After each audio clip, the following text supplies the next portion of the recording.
Shalom, bien-aimés frères en Yeshua Mashiach. Alors oui, cette semaine, nous allons cumuler deux parachutes à la fois. Il y a la paracha Bera et la paracha Berukotai. Alors, les instructions de notre Elohim Yehovah dans cette paracha se trouvent dans Vaikra, c'est-à-dire Lévitique, chapitre 25, 26 et 27. 25, 26 pour Béha, 26 pour Berukotai. Allons découvrir l'instruction de Yehovah ensemble et ce qu'à quoi Yehovah, notre Elohim, appelle notre cœur à s'adapter. Shalom. Écoutons alors ces livres. Lévitique, chapitre 25.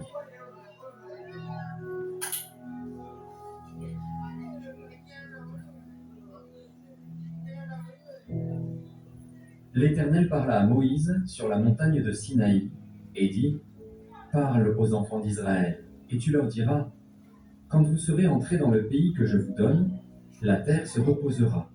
Ce sera un sabbat en l'honneur de l'Éternel. Pendant 6 années, tu ensemenceras ton champ, pendant 6 années, tu tailleras ta vigne, et tu en recueilleras le produit. Mais la 7e année sera un sabbat, un temps de repos pour la terre, un sabbat en l'honneur de l'Éternel. Tu n'ensemenceras point ton champ, et tu ne tailleras point ta vigne. Tu ne moissonneras point ce qui proviendra des grains tombés de ta moisson, et tu ne vendangeras point les raisins de ta vigne non taillée. Ce sera une année de repos pour la terre. Ce que produira la terre pendant son sabbat vous servira de nourriture, à toi, à ton serviteur et à ta servante, à ton mercenaire et à l'étranger qui demeure avec toi, à ton bétail et aux animaux qui sont dans ton pays. Tout son produit servira de nourriture. Tu compteras 7 sabbats d'année, 7 fois 7 années, et les jours de ces 7 sabbats d'année feront 49 ans. Le 10e jour du 7e mois, tu feras retentir les sons éclatants de la trompette. Le jour des expiations, vous sonnerez de la trompette dans tout votre pays. Et vous sanctifierez la 50e année, vous publierez la liberté dans le pays pour tous ses habitants. Ce sera pour vous le jubilé. Chacun de vous retournera dans sa propriété, et chacun de vous retournera dans sa famille. La 50e année sera pour vous le jubilé. Vous ne sèmerez point, vous ne moissonnerez point ce que les champs produiront d'eux-mêmes, et vous ne vendangerez point la vigne non taillée, car c'est le jubilé. Vous le regarderez comme une chose sainte. Vous mangerez le produit de vos champs. Dans cette année de jubilé, chacun de vous retournera dans sa propriété. Si vous vendez à votre prochain, ou si vous achetez de votre prochain, qu'aucun de vous ne trompe son frère. Tu achèteras de ton prochain en comptant les années depuis le jubilé, et il te vendra en comptant les années de rapport. Plus il y aura d'années, plus tu élèveras le prix, et moins il y aura d'années, plus tu le réduiras, car c'est le nombre des récoltes qu'il te vend. Aucun de vous ne trompera son prochain, et tu craindras ton Dieu, car je suis l'Éternel, votre Dieu. Mettez mes lois en pratique, observez mes ordonnances et mettez-les en pratique, et vous habiterez en sécurité dans le pays. Le pays donnera ses fruits, vous mangerez à satiété, et vous y habiterez en sécurité. Si vous dites : Que mangerons-nous la 7e année, puisque nous ne sèmerons point et ne ferons point nos récoltes ? Je vous accorderai ma bénédiction la 6e année, et elle donnera des produits pour 3 ans. Vous sèmerez la 8e année, et vous mangerez de l'ancienne récolte.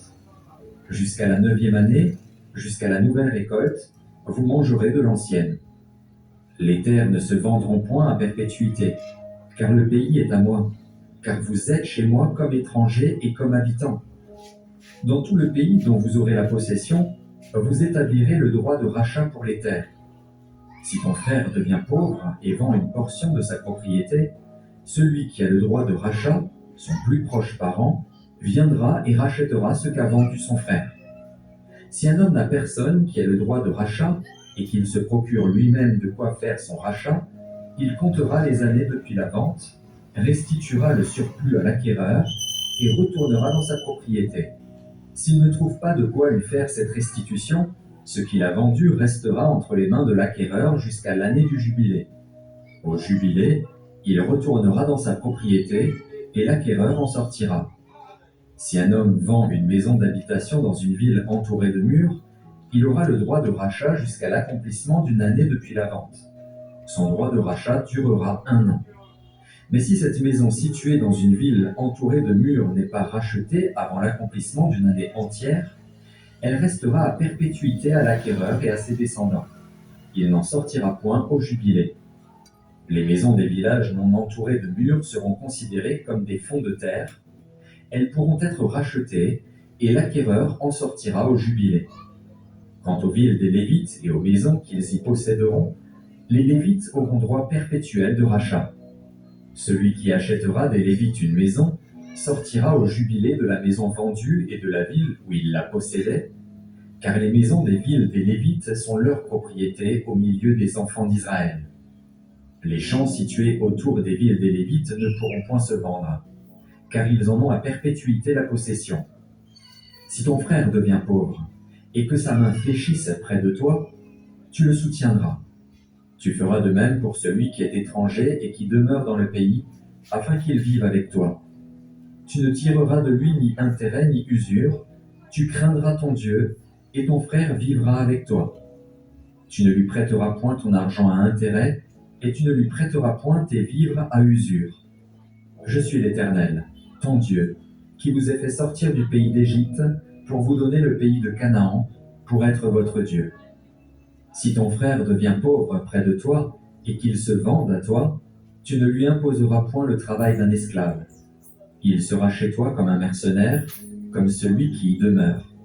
Il sera à ton service jusqu'à l'année du jubilé. Il sortira alors de chez toi, lui et ses enfants avec lui, et il retournera dans sa famille, dans la propriété de ses pères. Car ce sont mes serviteurs que j'ai fait sortir du pays d'Égypte. Ils ne seront point vendus comme on vend des esclaves.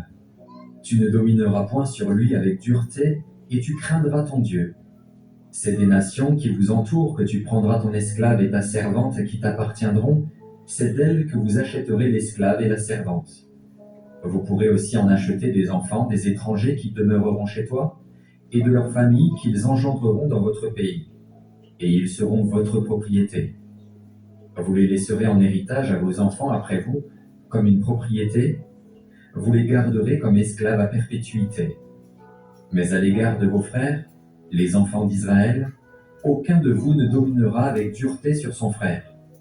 Si un étranger, si celui qui demeure chez toi devient riche, et que ton frère devienne pauvre près de lui et se vende à l'étranger qui demeure chez toi, ou à quelqu'un de la famille de l'étranger, il y aura pour lui le droit de rachat, après qu'il se sera vendu. Un de ses frères pourra le racheter. Son oncle, ou le fils de son oncle, ou l'un de ses proches parents, pourra le racheter. Ou bien, s'il en a les ressources, il se rachètera lui-même. Il comptera avec celui qui l'a acheté depuis l'année où il s'est vendu jusqu'à l'année du jubilé, et le prix à payer dépendra du nombre d'années, lesquelles seront évaluées comme celles d'un mercenaire. S'il y a encore beaucoup d'années, il payera son rachat à raison du prix de ces années et pour lequel il a été acheté. S'il reste peu d'années jusqu'à celle du jubilé, il en fera le compte, et il payera son rachat à raison de ces années. Il sera comme un mercenaire à l'année, et celui chez qui il sera ne le traitera point avec dureté sous tes yeux. S'il n'est racheté d'aucune de ces manières, il sortira l'année du jubilé, lui et ses enfants avec lui. Car c'est de moi que les enfants d'Israël sont esclaves. Ce sont mes esclaves que j'ai fait sortir du pays d'Égypte. Je suis l'Éternel, votre Dieu. Baruch atah Adonai Yehovah Eloheinu melech haolam, Shem Yeshua Mashiach. Amen. Mes premières impressions par rapport à ce chapitre sont nobles. Nobles en quoi? En ce que je déclare, je confirme, je réaffirme que tout peuple, toute organisation ou toute communauté qui rejette la Torah est la pire des sociétés du monde entier. Vous voyez ici, Jéhovah a organisé 50 ans après la libération de ceux qui souffrent, des esclaves, des terres et de toute propriété. Vous voyez avec moi comment Jéhovah se préoccupe de la vie des esclaves, des terrains. Vous voyez comment Jéhovah est soucieux du bien-être de tout le monde. Le frère israélite ne devrait pas faire souffrir son prochain. Et qu'avant de mourir, les parents doivent laisser un héritage digne à leurs enfants. Bien-aimés frères, quel commentaire aurais-je pu faire qui soit clair, limpide et plus heureux que ce que nous venons d'entendre? Non, seulement mes impressions. Et mes impressions, c'est que je prie ceux qui se croient comme étant communauté église de retourner tous dans le royaume. Un appel comme nous l'avons lancé dans la paracha à Haremoth, que tout le monde retourne à la vie, au règne et au royaume de Yeshua Mashiach, l'hébreu, l'israélite, le nazaréen, le vrai, véritable juif. Il a appris à ses apôtres de prier comme cela. Notre Père qui est dans les cieux, Avinu Sheba Shemael, Ikadash Shmecha.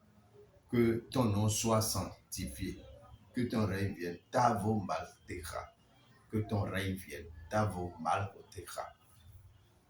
Bien-aimé, il est important de comprendre que dans le monde entier, il y a près de 200 ou à 300 pays. Mais dans aucun de ces pays, il n'y a la paix. Mais un royaume vient bientôt. Un royaume éternel où il y a la justice, où les lois sont peaufinées, non pas pour un groupuscule qui avilit le reste, mais les lois sont élaborées pour réjouir tout le monde, pour qu'il y ait la paix. Le seul pays, le seul royaume, c'est le royaume de Yeshua Mashiach. Nous t'appelons donc à chercher avec véhémence, à comprendre, à connaître et à accepter Jéhovah notre Elohim et son fils Yeshua Mashiach. C'est une même personne. D'un temps à un autre, se sont révélés progressivement. Alors, Jéhovah et Yeshua se sont révélés progressivement. Et tu as besoin de suivre ces instructions. Regarde la beauté du chapitre 25. Allons au chapitre 26. Tu vas écouter encore.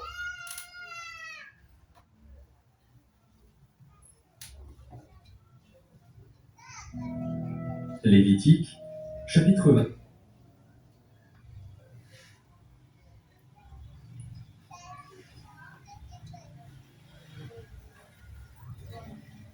Suivons patiemment le chapitre 26 par la grâce d'Elohim, Jéhovah notre Elohim.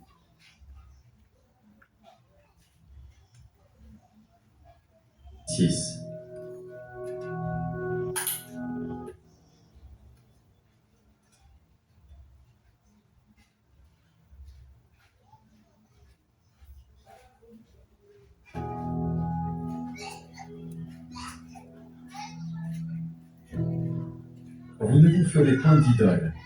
Vous ne vous élèverez ni image taillée, ni statue, et vous ne placerez dans votre pays aucune pierre ornée de figures pour vous prosterner devant elle. Car je suis l'Éternel, votre Dieu. Vous observerez mes sabbats, et vous révérerez mon sanctuaire. Je suis l'Éternel. Si vous suivez mes lois, si vous gardez mes commandements et les mettez en pratique, je vous enverrai des pluies en leur saison. La terre donnera ses produits, et les arbres des champs donneront leurs fruits. À peine aurez-vous battu le blé que vous toucherez à la vendange, et la vendange atteindra les semailles. Vous mangerez votre pain à satiété, et vous habiterez en sécurité dans votre pays. Je mettrai la paix dans le pays, et personne ne troublera votre sommeil. Je ferai disparaître du pays les bêtes féroces, et l'épée ne passera point par votre pays. Vous poursuivrez vos ennemis, et ils tomberont devant vous par l'épée. 5 d'entre vous en poursuivront 100, et 100 d'entre vous en poursuivront 10 000, et vos ennemis tomberont devant vous par l'épée. Je me tournerai vers vous, je vous rendrai féconds et je vous multiplierai, et je maintiendrai mon alliance avec vous. Vous mangerez des anciennes récoltes, et vous sortirez les vieilles pour faire place aux nouvelles. J'établirai ma demeure au milieu de vous, et mon âme ne vous aura point en horreur. Je marcherai au milieu de vous, je serai votre Dieu, et vous serez mon peuple. Je suis l'Éternel, votre Dieu, qui vous ai fait sortir du pays d'Égypte, qui vous ai tiré de la servitude. J'ai brisé les liens de votre joug, et je vous ai fait marcher la tête levée. Mais si vous ne m'écoutez point et ne mettez point en pratique tous ces commandements, si vous méprisez mes lois, et si votre âme a en horreur mes ordonnances, en sorte que vous ne pratiquiez point tous mes commandements et que vous rompiez mon alliance, voici alors ce que je vous ferai. J'enverrai sur vous la terreur, la consomption et la fièvre, qui rendront vos yeux languissants et votre âme souffrante, et vous sèmerez en vain vos semences. Vos ennemis les dévoreront. Je tournerai ma face contre vous, et vous serez battus devant vos ennemis. Ceux qui vous haïssent domineront sur vous, et vous fuirez sans que l'on vous poursuive. Si, malgré cela, vous ne m'écoutez point, je vous châtierai 7 fois plus pour vos péchés. Je briserai l'orgueil de votre force, je rendrai votre ciel comme du fer, et votre terre comme de l'airain. Votre force s'épuisera inutilement, votre terre ne donnera pas ses produits, et les arbres de la terre ne donneront pas leurs fruits. Si vous me résistez et ne voulez point m'écouter, je vous frapperai 7 fois plus selon vos péchés. J'enverrai contre vous les animaux des champs, qui vous priveront de vos enfants, qui détruiront votre bétail, et qui vous réduiront à un petit nombre. Et vos chemins seront déserts. Si ces châtiments ne vous corrigent point, et si vous me résistez, je vous résisterai aussi, et je vous frapperai 7 fois plus pour vos péchés. Je ferai venir contre vous l'épée, qui vengera mon alliance. Quand vous vous rassemblerez dans vos villes, j'enverrai la peste au milieu de vous, et vous serez livrés aux mains de l'ennemi. Lorsque je vous briserai le bâton du pain, 10 femmes cuiront votre pain dans un seul four et rapporteront votre pain au poids. Vous mangerez, et vous ne serez point rassasiés. Si, malgré cela, vous ne m'écoutez point, et si vous me résistez, je vous résisterai aussi avec fureur, et je vous châtierai 7 fois plus pour vos péchés. Vous mangerez la chair de vos fils, et vous mangerez la chair de vos filles. Je détruirai vos hauts lieux, j'abattrai vos statues consacrées au soleil, je mettrai vos cadavres sur les cadavres de vos idoles, et mon âme vous aura en horreur. Je réduirai vos villes en désert, je ravagerai vos sanctuaires, et je ne respirerai plus l'odeur agréable de vos parfums. Je dévasterai le pays, et vos ennemis qui l'habiteront en seront stupéfaits. Je vous disperserai parmi les nations, et je tirerai l'épée après vous. Votre pays sera dévasté, et vos villes seront désertes. Alors le pays jouira de ses sabbats, tout le temps qu'il sera dévasté, et que vous serez dans le pays de vos ennemis. Alors le pays se reposera, et jouira de ses sabbats. Tout le temps qu'il sera dévasté, il aura le repos qu'il n'avait pas eu dans vos sabbats, tandis que vous l'habitiez. Je rendrai pusillanime le cœur de ceux d'entre vous qui survivront, dans les pays de leurs ennemis. Le bruit d'une feuille agitée les poursuivra.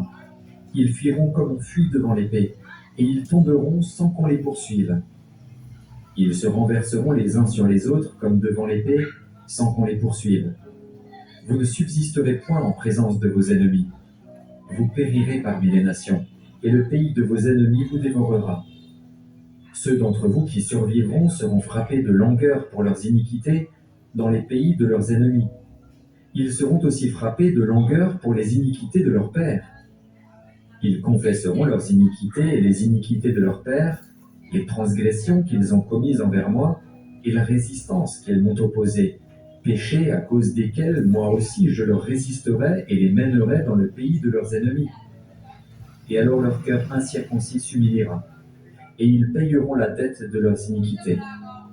Je me souviendrai de mon alliance avec Jacob, je me souviendrai de mon alliance avec Isaac et de mon alliance avec Abraham, et je me souviendrai du pays. Le pays sera abandonné par eux, et il jouira de ses sabbats pendant qu'il restera dévasté loin d'eux. Et ils payeront la dette de leurs iniquités, parce qu'ils ont méprisé mes ordonnances et que leur âme a eu mes lois en horreur. Mais, lorsqu'ils seront dans le pays de leurs ennemis, je ne les rejetterai pourtant point, et je ne les aurai point en horreur jusqu'à les exterminer, jusqu'à rompre mon alliance avec eux. Car je suis l'Éternel, leur Dieu. Je me souviendrai en leur faveur de l'ancienne alliance, par laquelle je les ai fait sortir du pays d'Égypte, aux yeux des nations, pour être leur Dieu. Je suis l'Éternel. Tels sont les statuts, les ordonnances et les lois que l'Éternel établit entre lui et les enfants d'Israël sur la montagne de Sinaï par Moïse. Bien-aimés frères, il faut vous rappeler que nous sommes maintenant à la fin de la paracha Bécha. Nous sommes à la fin de la paracha Bécha. Mais le chapitre 26 m'inspire d'énormes effrois. Effrois, bien sûr, pour ceux qui vont véritablement décider d'aller du côté opposé à Jéhovah, notre Elohim. J'imagine leur peine, j'imagine leur souffrance, j'imagine leur destruction. Jéhovah, notre Elohim, a dit qu'il n'y a pas d'idolâtrie, c'est-à-dire l'abandonner pour servir d'autres Elohim. Notre Elohim s'appelle Jéhovah, celui qui était, celui qui est, celui qui vient. Tout autre Elohim, c'est de la divination, c'est de l'idolâtrie. Et à cause de l'idolâtrie, si l'idolâtrie entre dans un cœur, on perd forcément les lois shabbatiques, les rendez-vous, les rencontres avec Jéhovah. C'est ce que nous observons principalement dans le christianisme céleste. Je dis dans le christianisme en général, quand ils ont tronqué la vérité par des images. Vous voyez des images de Jésus par là, des images de Marie, vous voyez la croix dessinée, vous voyez. Mais je me demande, est-ce que la génération contemporaine arrive à revivre l'histoire de Jéroboam et de Roboam? Comment le peuple d'Israël est divisé en deux, 10 tribus au nord et 2 tribus au sud? Avez-vous vu comment les 10 tribus du nord se sont comportées et comment la terre d'Israël les a vomis? Avez-vous compris comment les 2 tribus de Benjamin et de Yehuda ont été désobéissants et ils sont déportés à Babylone? Et ensuite vient que les ordonnances d'Élohim sont à observer. Elohim fait un rappel ici. Puisque vous avez aimé l'idolâtrie, vous avez abandonné les Shabbats. Les Shabbats ici, nous avons déjà dit dans la paracha à Harimot, Lévitique chapitre 23, qu'il y a 8 fêtes que le peuple d'Israël doit célébrer. Et quand vous manquez, dans la paracha qui est là, nous avons compris que le jubilé devait être observé. 50 ans après, on devait libérer les choses là. À 7 ans, on devait libérer la terre, faire reposer la terre. Mais quand la désobéissance va s'installer, l'ennemi va s'infiltrer, va se mettre dans le cœur des hommes. Les gens vont rejeter les Shabbats, rejeter les repos, le repos hebdomadaire, rejeter les fêtes et on va se laisser à soi-même. L'idolâtrie.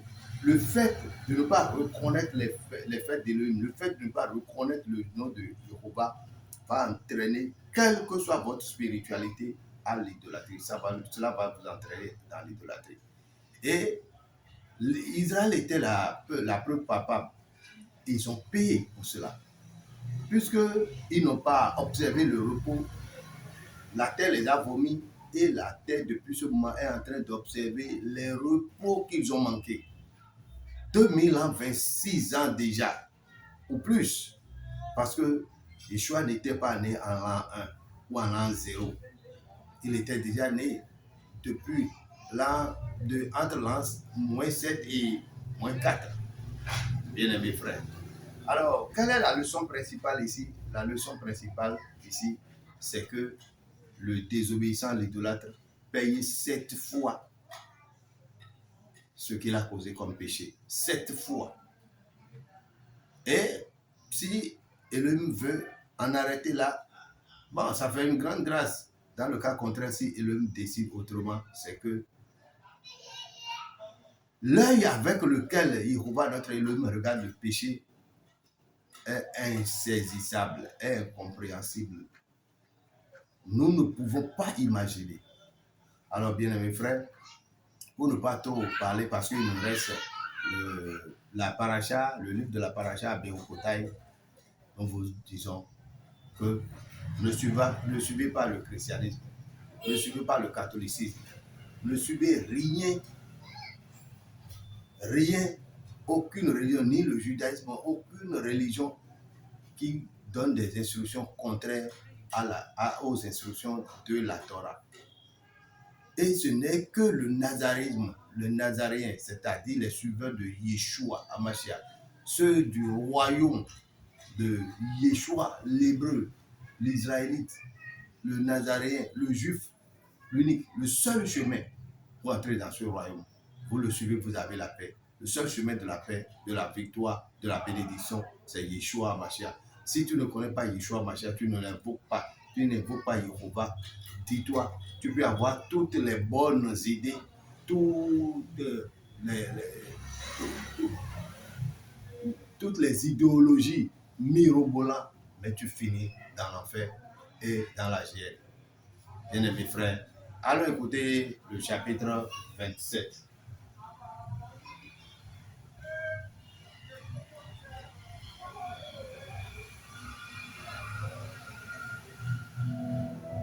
Lévitique, chapitre 25.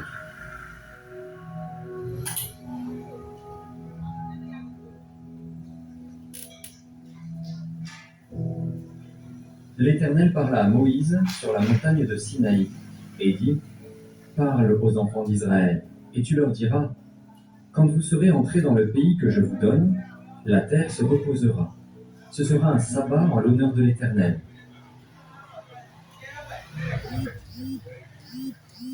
Voilà, écoutons le chapitre 27 à présent.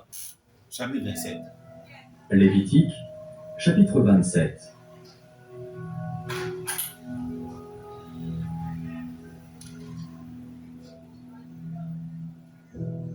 L'Éternel parla à Moïse et dit : Parle aux enfants d'Israël, et tu leur diras : Lorsqu'on fera des vœux, s'il s'agit de personnes, elles seront à l'Éternel d'après ton estimation. Si tu as à faire l'estimation d'un mâle de 20 à 60 ans, ton estimation sera de 50 cycles d'argent, selon le cycle du sanctuaire. Si c'est une femme, ton estimation sera de 30 cycles. De 5 à 20 ans, ton estimation sera de 20 cycles pour un mâle et de 10 cycles pour une fille. D'un mois à 5 ans, ton estimation sera de 5 cycles d'argent pour un mâle et de 3 cycles d'argent pour une fille. De 60 ans et au-dessus, ton estimation sera de 15 cycles pour un mâle et de 10 cycles pour une femme. Si celui qui a fait le vœu est trop pauvre pour payer ton estimation, on le présentera au sacrificateur, qui le taxera, et le sacrificateur fera une estimation en rapport avec les ressources de cet homme. S'il s'agit d'animaux qui peuvent être offerts en sacrifice à l'Éternel, tout animal qu'on donnera à l'Éternel sera chose sainte. On ne le changera point, et l'on n'en mettra point un mauvais à la place d'un bon, ni un bon à la place d'un mauvais. Si l'on remplace un animal par un autre, ils seront l'un et l'autre choses saintes. S'il s'agit d'animaux impurs, qui ne peuvent être offerts en sacrifice à l'Éternel, on présentera l'animal au sacrificateur, qui en fera l'estimation selon qu'il sera bon ou mauvais, et l'on s'en rapportera à l'estimation du sacrificateur. Si on veut le racheter, on ajoutera 1/5 à son estimation. Si quelqu'un sanctifie sa maison en la consacrant à l'Éternel, le sacrificateur en fera l'estimation selon qu'elle sera bonne ou mauvaise, et l'on s'en tiendra à l'estimation du sacrificateur. Si celui qui a sanctifié sa maison veut la racheter, il ajoutera un 1/5 au prix de son estimation, et elle sera à lui.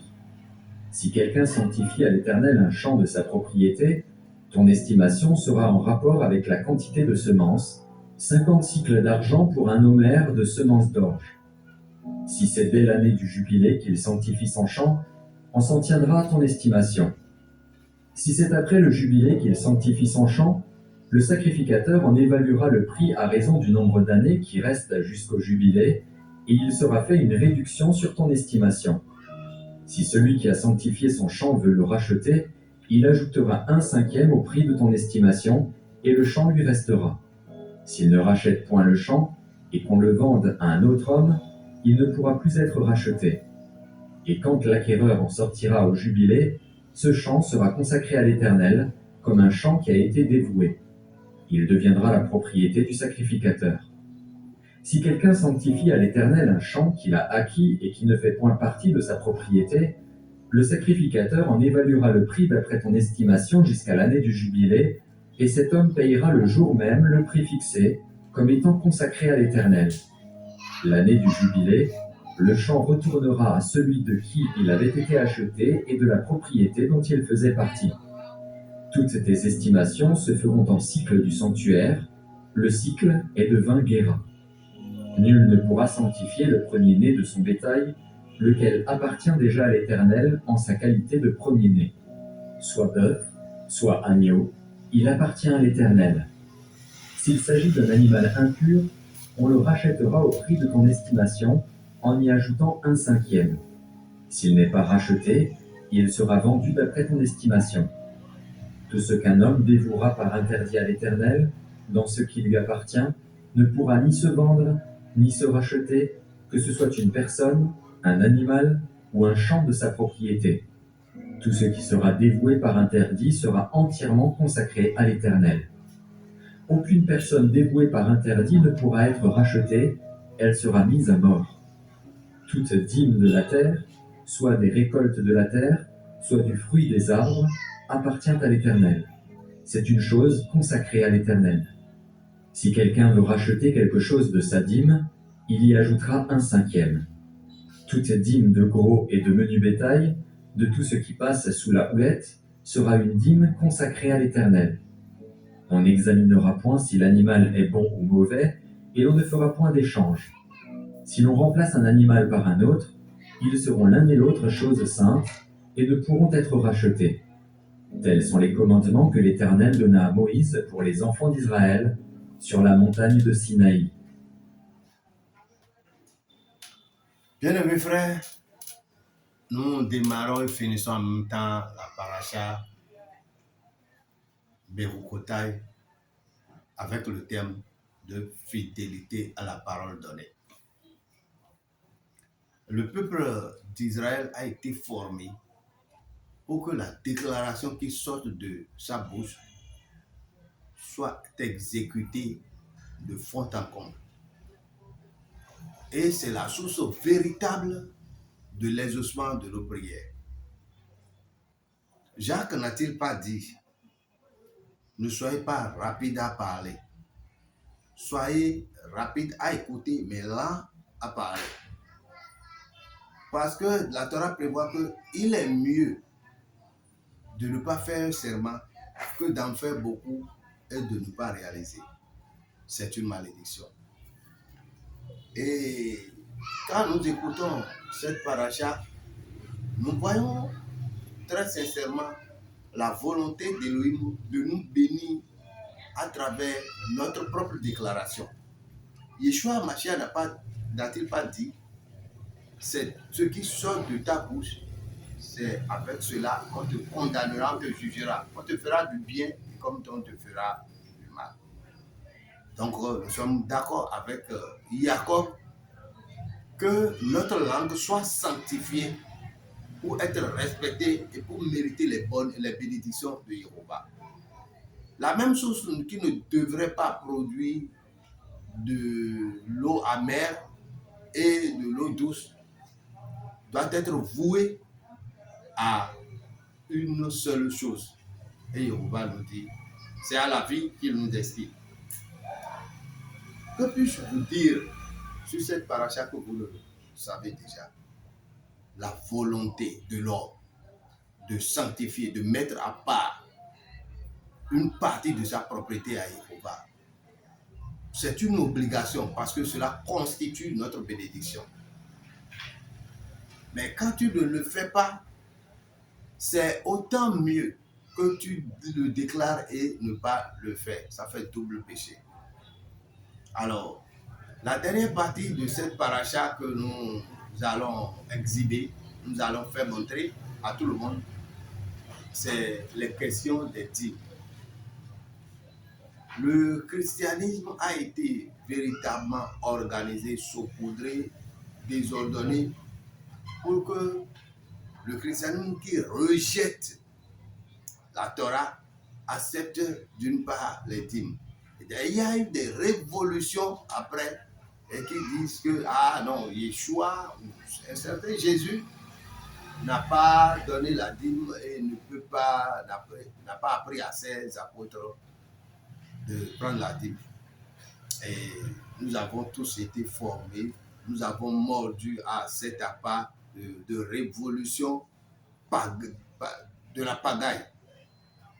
Bien mes frères, comme Yeshua l'a dit en Matthieu chapitre 5, verset 17, aucune loi de Yehovah, notre Elohim, n'a été supprimée. Alors, donc, c'est la Torah qui est la sagesse, l'intelligence, la vie, la paix, la bénédiction, l'élévation de l'humanité. Et nous devons comprendre que tout reste. C'est seulement les choses qui sont liées au temple, au sanctuaire, à la tente d'assignation, les choses qui sont liées, qui sont exécutables que si le tabernacle, le sanctuaire existait encore, qui ne sont pas exécutables aujourd'hui parce que le tabernacle, le temple n'est pas là. Les Juifs s'activent pour construire le troisième temple, mais ça sera le temple de l'Antéchrist. Bien sûr, le temple d'Ézéchiel sera construit par Yeshua lui-même et nous aurons la paix. Et nous allons accomplir tous les sacrifices selon l'ordre de Melchisédek, l'ordre de Yeshua Mashiach. Bien-aimés frères, alors nous vous disons que les dîmes sont toujours d'actualité, mais pas comme les chrétiens le font. C'est pas avec de l'argent. Les dîmes, c'est dîmes de cumin, de menthe, des bétails, de tout ce que nous cultivons, la boisson. Bien mes frères, si Satan a bien organisé le christianisme, c'est pour avilir, c'est pour faire périr, c'est pour détruire les adeptes, les fidèles. Nous, malheureusement, nous en avions été comptables, mais par la grâce d'Élohim, pour notre humilité à accepter la vérité, Yeshua nous a remis dans le chemin qui est le chemin de la vie. C'est pourquoi nous appelons à tout le monde que, en regardant la paracha Bechukotai, nous sommes véritablement appelés à revenir à la Torah pour manifester et pour respecter la parole donnée.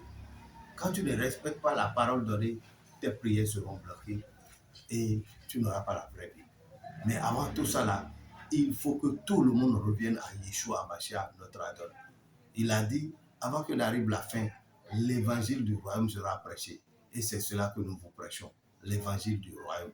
Tout le monde revient au royaume de Yeshua HaMashiach, l'hébreu, l'israélite, le juif et le nazaréen, le gardien de la Torah. Et cet évangile, ce n'est pas autre chose.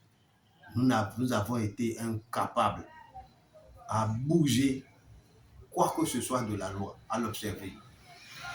Et nous sommes condamnables, nous sommes destructibles. Nous ne pouvons rien faire pour nous sauver. Le Père a jugé bon, accepter la doléance de son Fils qui est de mourir à notre place. Et quand il l'a fait, il nous donne maintenant la puissance d'accomplir ses lois, de faire comme lui-même a fait. Il a été si puissant qu'il a supporté les souffrances jusqu'à la mort. Maintenant, il nous donne la puissance par la loi accordée d'observer ces choses. C'est ça qu'on appelle bonne œuvre. Et quelqu'un qui ne revient pas à ces bonnes œuvres qui ne revient pas à la connaissance véritablement de Jéhovah et de Yeshua Mashiach n'a pas la vie. Shalom. Reviens à Yeshua et tu seras sauvé. Amen.